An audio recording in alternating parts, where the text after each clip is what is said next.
Días, lunes 24 de enero de 2022, y una semana donde las ventas persistieron a nivel de los activos de riesgo en general, lo que representó para Estados Unidos la peor semana en términos de caídas desde marzo del 2020, una semana donde además cerró el viernes por debajo de su media móvil de 200 días a nivel del S&P 500 por primera vez desde mayo del 2020, lo que habla a las claras la debilidad del entorno actual. Como decíamos, una semana donde persistieron las ventas de acciones, una semana también donde finalmente se comportó como una típica semana de risk off, en donde los bonos actuaron finalmente como activo de refugio tras haber alcanzado la tasa de rendimientos de bonos soberanos a 10 años, un máximo cerca de una semana atrás, el entorno a 1,90, y desde entonces ha retrocedido todo el tramo de la curva, pero particularmente el tramo más largo, en un típico comportamiento, como decíamos, de activo refugio. Y lo otro relevante, en lo cual me quiero enfocar esta semana, es en los niveles de sentimiento, que como bien sabemos y como bien recordamos a menudo en estas presentaciones, suelen ser un indicador muy útil como indicador contrario, en particular cuando alcanza niveles extremos y en especial relevancia cuando esos niveles extremos son negativos. Y si además son varios indicadores los que apuntan al mismo lado, entonces es un buen indicio, al menos de corto plazo, de que estamos cerca de algún tipo de piso en los mercados. En cuanto a lo que fueron los rendimientos semanales, continuamos con la mayor venta a nivel del sector growth, del segmento growth versus value. Acá se ve con bastante claridad lo que es la divergencia en rendimientos en lo que va de enero, en donde el ETF del S&P de Growth cae cerca de 12% versus una caída de 3% a nivel de Value. Como vemos acá, en realidad el segmento no estuvo ajeno, el segmento Value no estuvo ajeno a las caídas, pero recién esta última semana, o sea, estuvimos durante las primeras 2 semanas hasta mediados de la semana pasada, hasta comienzo de la semana pasada, en donde el mercado hizo un nuevo máximo, o sea, un máximo del rebote, y desde entonces cayó durante martes, miércoles, jueves y viernes sin parar. En ese entorno, eh, hasta ese momento, el segmento value venía acumulando ganancias en el año. Y fue la caída de la semana pasada, en donde nadie estuvo ajeno, que se concentra la caída de los últimos del mes de enero. En ese sentido, las pequeñas compañías también siguen siendo castigadas, duramente castigadas, rompiendo esta última semana el rango amplio en el cual se ha movido en el último año, rompiendo la base, en lo que considero más probable sea un piso más o menos cercano en que estamos por alcanzar. A nivel sectorial, lo que fue la semana, en donde las principales caídas estuvieron concentradas en el sector de consumo discrecional, en donde están Tesla, donde está Amazon, básicamente, pero también en segmentos de tecnología. Es decir, típicamente el componente growth sigue siendo el más castigado, se ve con claridad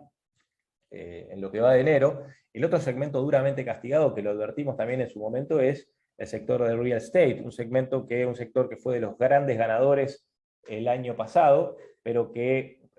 se aprestaba a registrar caídas al comenzar el año. Lo estamos viendo. Energía tuvo una semana de caídas, pero sigue siendo por lejos en el mes el sector que más ha subido.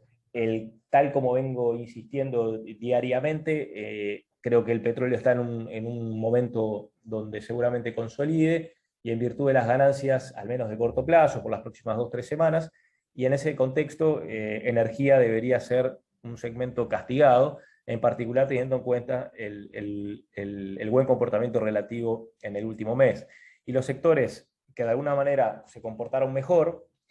como suele ser, son los dos sectores defensivos, que son el sector de consumo básico y el sector de servicios públicos, que no estuvieron ajenos de todas maneras a las caídas, pero como se ve con bastante claridad en lo que va de enero o en lo que es los rendimientos de los últimos 3 meses, han sido, junto con energía, los dos sectores que más acumulan de mejor comportamiento, y son los únicos en definitiva que en 3 meses acumulan ganancias en un entorno donde básicamente todo lo otro ha caído. A nivel global, un mejor comportamiento relativo, y esto es totalmente en línea con el hecho de que value supera growth. Hablamos de manera permanente, los índices internacionales tienen un componente en términos relativos mayor a Estados Unidos en value. Entonces, cada vez que vemos ese comportamiento relativo en Estados Unidos, en general suele tener su correlato a nivel internacional. ¿Cuál es dicho correlato? Que todo el área internacional, tanto desarrollada como emergente, se suele comportar mejor. Y es lo que estamos viendo en definitiva. Algunos elementos, la excepción claramente está en Rusia, como vemos ahí, es el único que acumula rojos más intensos, y esto tiene que ver por la crisis que se está viendo en la actualidad, crisis política que tiene a Estados Unidos en el medio en torno a la posible invasión a Ucrania. En lo que tiene que ver con el resto de los mercados desarrollados destacándose, por ejemplo, en lo que va del último mes, los mercados emergentes han mostrado un mejor comportamiento relativo. Esto lo venimos advirtiendo, por ejemplo, con la región de Brasil. Algunas acciones, mencionamos el caso de Petrobras, también puedo incluir a Vale en ese contexto, parecería estar mostrando un comportamiento de breakout y posibilidad de nuevas subas para los próximos meses. Recuerden lo que venimos hablando. Por un lado, esta ventana de caída era algo que advertimos a finales de diciembre, cuando el mercado estaba en nuevos máximos, advertimos que durante enero y comienzos de febrero íbamos a ver una caída y que posiblemente el piso estaría entre fines de enero y principios de febrero. Estamos ahí, estamos teniendo la mayor caída desde que el mercado comenzó a repuntar en marzo del 2020. Sin embargo, esto es algo que lo advertimos, lo hablamos, hicimos un video al respecto de las principales acciones y el potencial de caída que tenían de corto plazo. Así que desde ese punto de vista, no hay nada que nos debería estar sorprendiendo en este preciso momento. Lo que sí quiero destacar es el buen comportamiento relativo que está mostrando, por ejemplo, los mercados emergentes. Y esto, creo yo, puede ser un buen indicio de lo que puede ser a partir de, por ejemplo, febrero, tal como sigo considerando hoy, el mercado puede comenzar a repuntar en general, en la medida que también venga con un debilitamiento del dólar, que es lo que estamos viendo en las últimas semanas, y como ha sido mi perspectiva para este año, creo que el dólar va a entrar en un terreno de debilitamiento, al menos durante el primer semestre, y es un poco, creo yo, lo que estamos viendo en la actualidad. En la medida que los mercados se tranquilicen,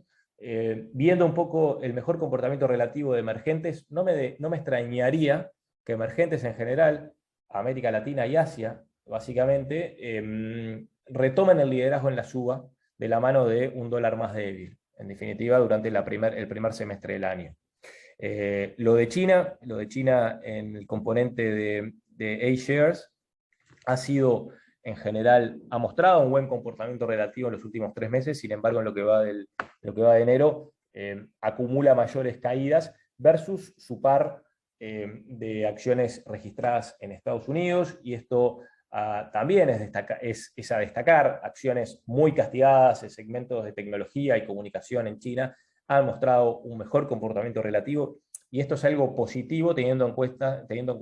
el escenario que describía previamente de un mejor entorno para los mercados emergentes de cara a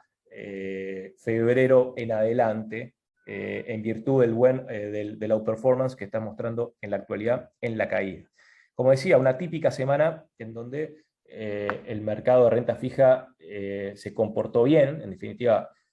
sirvió como activo refugio. Me sigue pareciendo interesante el buen comportamiento relativo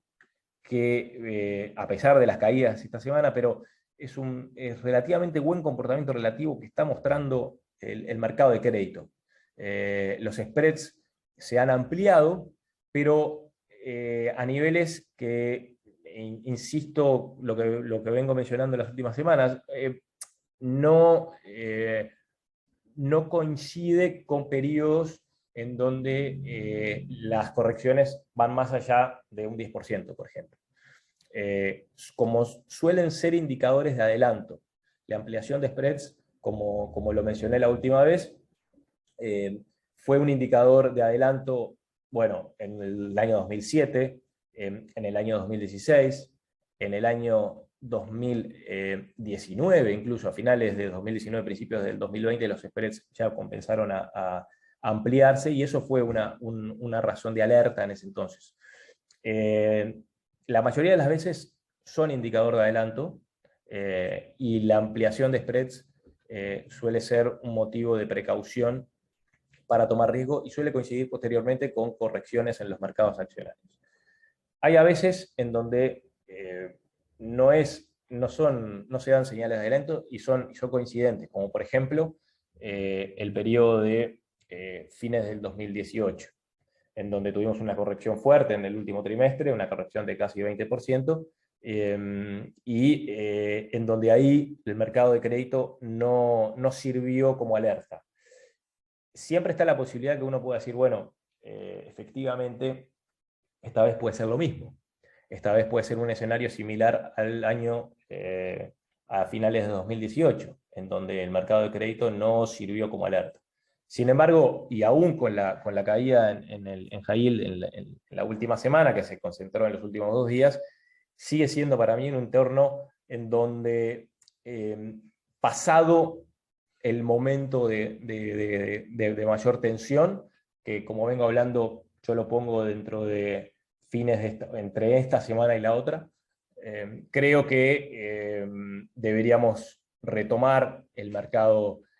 alcista en general, teniendo en cuenta, por ejemplo, los indicadores de sentimiento que vamos a ver ahora, pero teniendo en cuenta también el mensaje que nos está dando el mercado de crédito. En cuanto al resto de los activos, una semana también, típicamente en donde el dólar se apreció, pero viene registrando mayores caídas en el último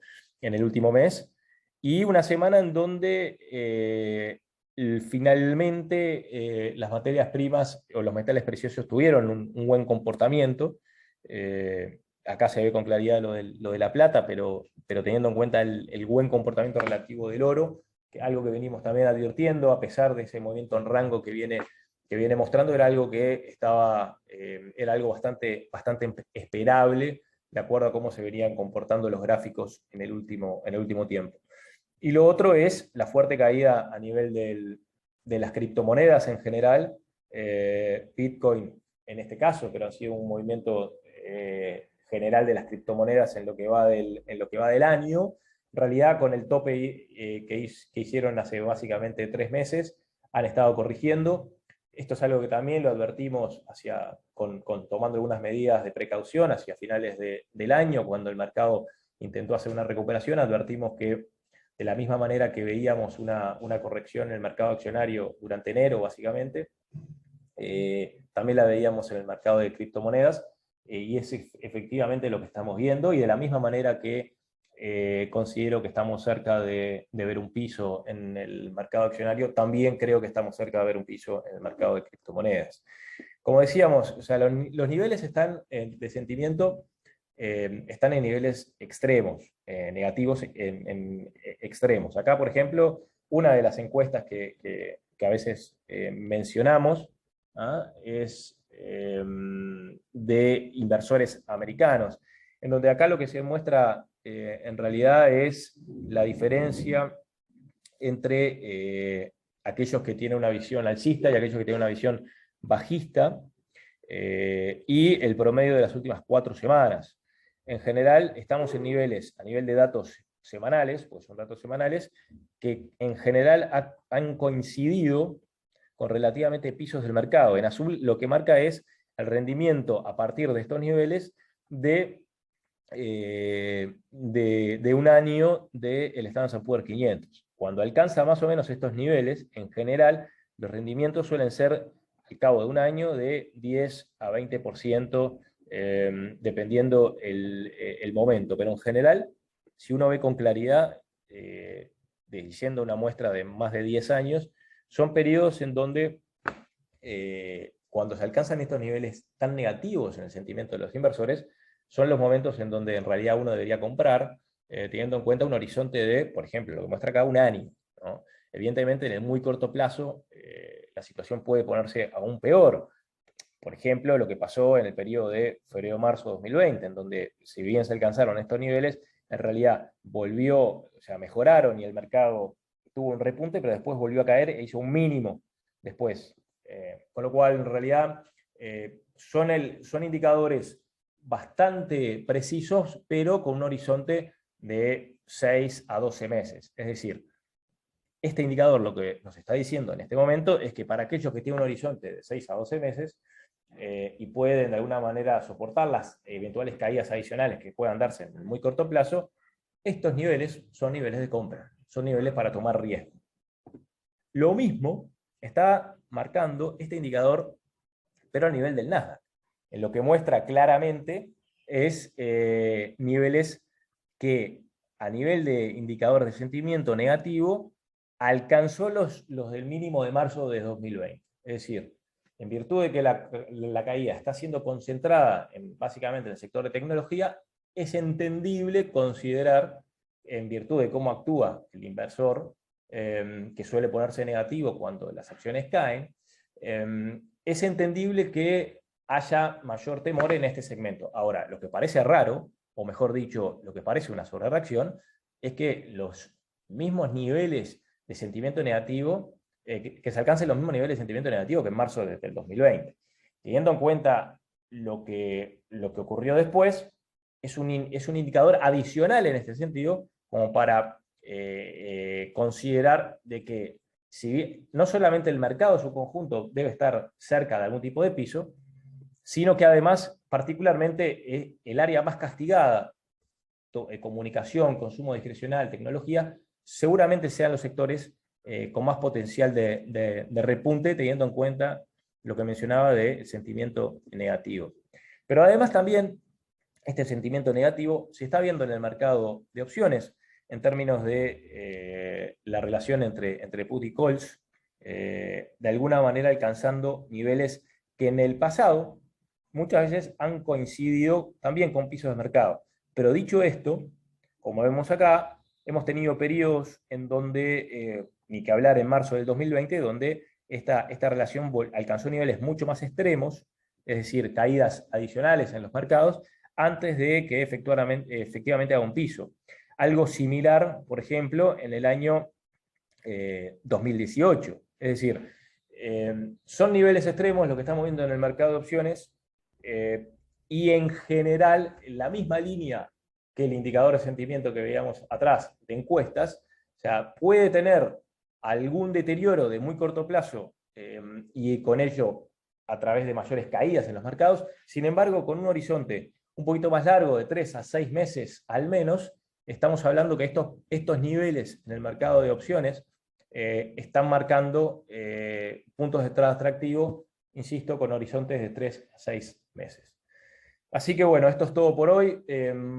Tenemos una semana cargada de reportes de ganancias y particularmente una semana en donde vamos a tener reunión de la Fed el miércoles.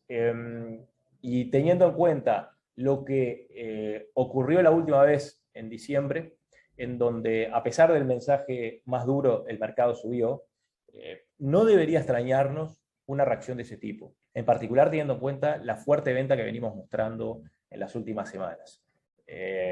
Debemos estar preparados para cualquier tipo de reacción, dependiendo de cómo el mercado se acerca a esos niveles. Por eso insisto mucho día a día, en estos contextos particularmente, en los niveles, los soportes y las resistencias a nivel del S&P 500, que es el índice por excelencia que representa el mercado. Si llegamos al miércoles con un mercado rebotando y subiendo muy cerca de una resistencia, es posible que el mercado esté más propenso a venderse, independientemente de lo que diga la Reserva Federal. Por el contrario, si llegamos al miércoles con un mercado con presión más vendedora, cerca de soportes relevantes y con un comportamiento más positivo en el margen, que comenzara a verse cierto repunte, entonces las condiciones en ese contexto estarán más dadas para que veamos una reacción positiva a la reunión de la Fed. Así que estemos preparados, son momentos de alta volatilidad, estamos bastante cerca, como vengo diciendo desde hace casi un mes, de lo que considero es la ventana de piso de la corrección. Sin embargo, esa ventana puede moverse un poco y en particular puede caer más, o sea, teniendo en cuenta, por ejemplo, lo que fue marzo del 2020, en donde en una semana el mercado termina cayendo prácticamente 7% para luego recuperar a la siguiente. Es decir, tenemos en este contexto, por lo menos mi enfoque suele ser, esperemos un poco a más evidencia para ver si efectivamente vimos el piso. Por ahora estamos dentro de la ventana, estamos entrando en la ventana que yo me había trazado como punto, como el piso de mercado, pero los precios siguen cayendo y no hay indicios aún de ni siquiera de haber posibilidad de que estamos viendo el piso. Seguramente si empezamos a ver algunas señales positivas en ese sentido, bueno, va a coincidir además con la ventana en donde que venimos hablando, ventana de piso del mercado, y por ende seguramente tomaremos medidas de más riesgo a medida que vayamos encontrando evidencia. Esto es todo por hoy, muchas gracias.